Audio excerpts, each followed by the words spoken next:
L'Hopital's rule uses derivatives to help evaluate limits involving indeterminate forms.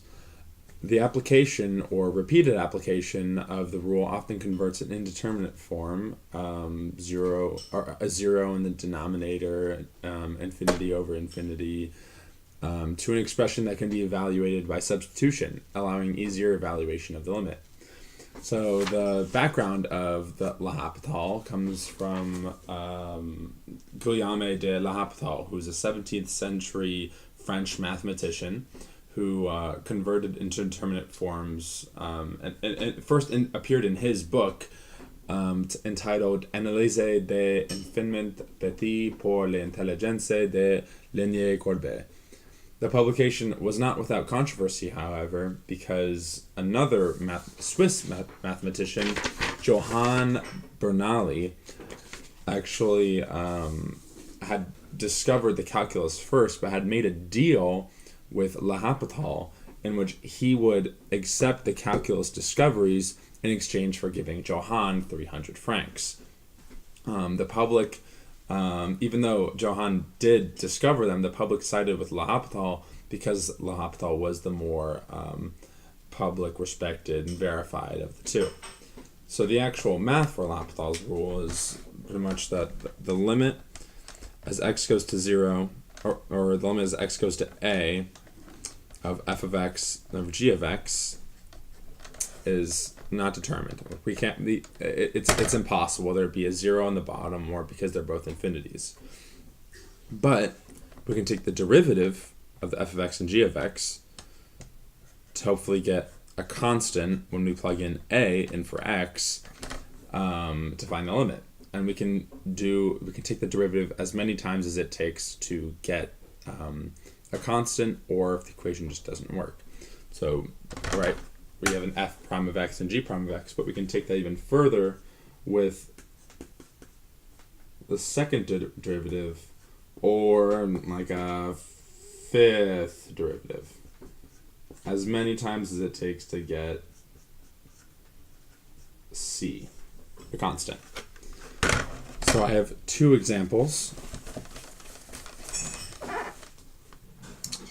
First one, limit as x goes to 0 of sine x over x. So of course with any other equation we automatically plug in what's given to us to see if it works. Unfortunately there's an x in the denominator, so when we plug in 0 we have a 0 in the denominator, so it doesn't work. So we take the derivative of sine x over x, which gets us cosine x over 1. Now, when we plug in 0 in for cosine x, we get a 1, and we have a 1 on the bottom. So the limit as x goes to 0 of sine x over x is just 1.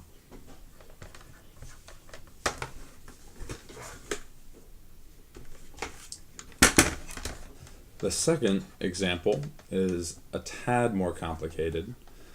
It's the limit as x goes to 0 of x squared over 1 minus cosine x.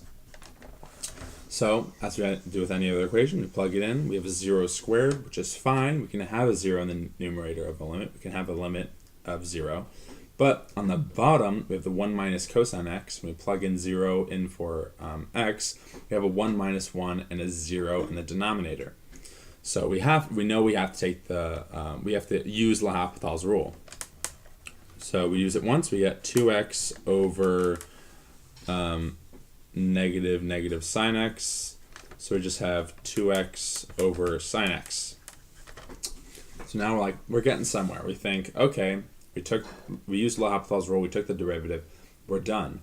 But when we plug back in 0, we get a 0 on the top, which once again is fine, but we also have a 0 in the denominator. The sine of 0 is just 0.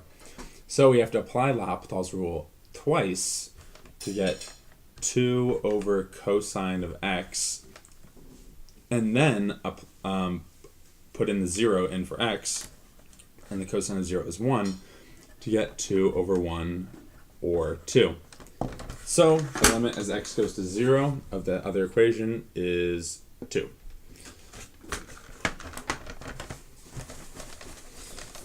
Now, moving on, we'll be exploring a solid of revolution.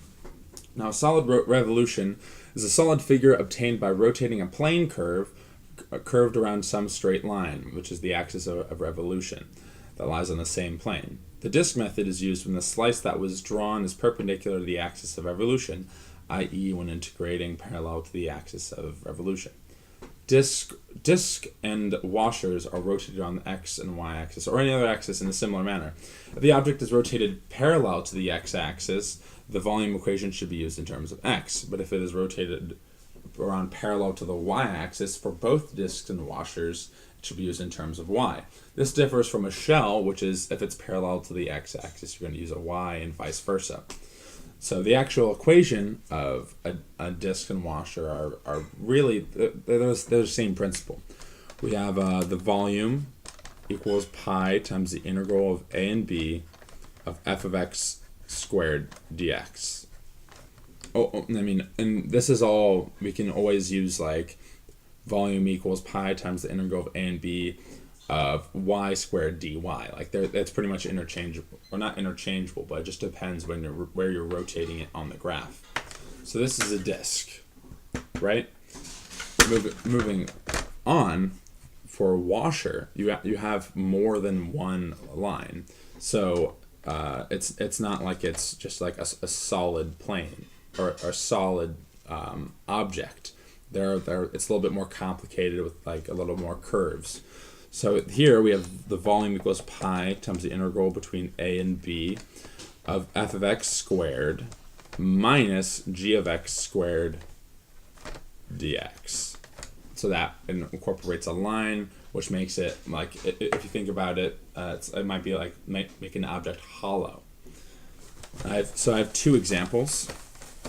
We'll do the disk one because it's a little bit more easy.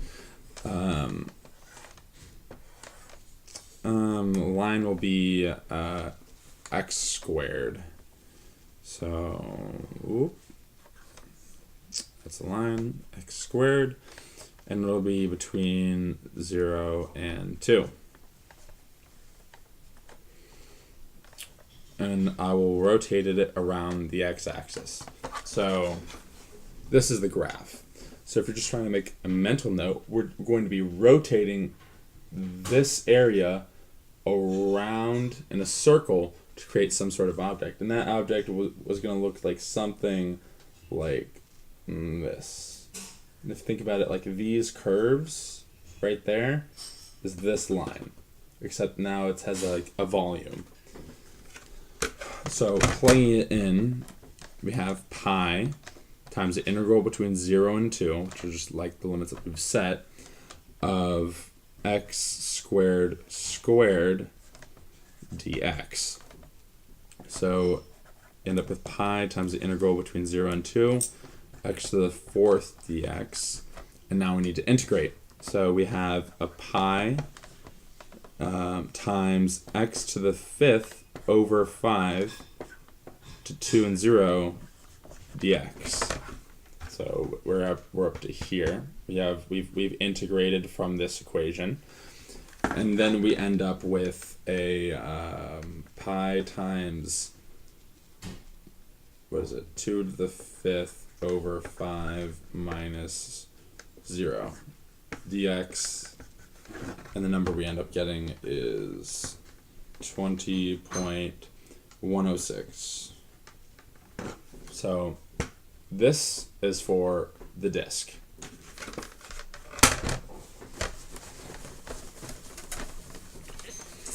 Next up is a washer, which is a little bit more, definitely a little bit more complicated. And we're going to be using an example, not in terms of dx, but with a volume or a graph that's being rotated around a y-axis, or parallel to the y-axis, so it's a little bit more complicated. So we have the equation x equals y squared minus y, and x equals 2, and it's going to be rotated around the line x equals -1. So we're just going to start graphing it, because it'll be easier to solve it just having those mental cues. So we're going to be drawing a vertical line at x equals 2, we need to note where -1 is, and then it's going to be kind of like a little bit of a weird line, but it's just a rough sketch, so it doesn't need to be perfect. So that. So right now, I have this line, and you might be thinking like, why is it sideways? But that's because it is a y. We're using y equations instead of x. So this is the y squared minus a y equation, and then this is at x equals 2. And then this point, I'll just make a little dotted line here, at -1, is where we're rotating this shape. So it's going to be, you see that like this space here, this space isn't going to be in the final shape. So this is going to look almost kind of like a donut, where it's just going to be like this, but with like a little bit more of like a that type of shape on the inside. So mathematically speaking, I'm just gonna set up the equation for this one. So we're gonna have the volume equals well, first we need to say like how far is this distance from here? Well, we know that this is going to be, the absolute value of this is going to be 3, because we're taking this line and taking away this this area right here. So we're going to have a 3 squared here. And so now we need to take away the area underneath it, but it means to like the left side.